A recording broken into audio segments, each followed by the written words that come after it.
que der e vier, eu sou o homem. Sei o que você quer, se for homem.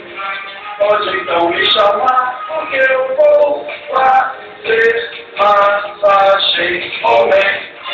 O que der e vier, eu sou homem. Sei o que você quer, se for homem.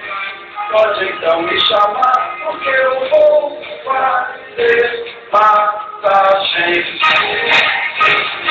De jeito assim, amaciei, passei o olho em mim e enlouqueci.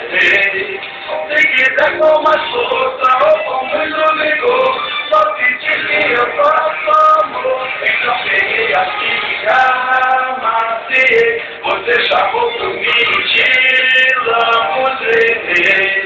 Se quiser me agradar, ou qualquer não faz mal, pode que eu farei bem legal. Homem, o que der e vier, eu sou homem. Sei o que você quer, se for homem. Pode então me chamar, porque eu vou fazer massagem, homem. O que der e vier, eu sou homem. Sei o que você quer, se for homem. Pode então me chamar, porque eu vou fazer massagem.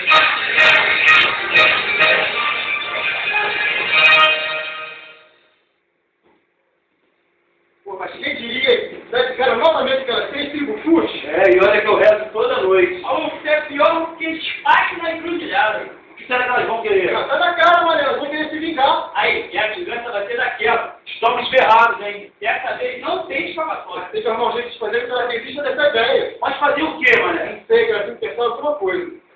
Iroli, precisamos conversar sobre a sua festa de 15 anos. Afinal, você já é uma mocinha e tem que ter assim marido da festa. Algo inesquecível, com uma mesa cheia de guloseimas. É.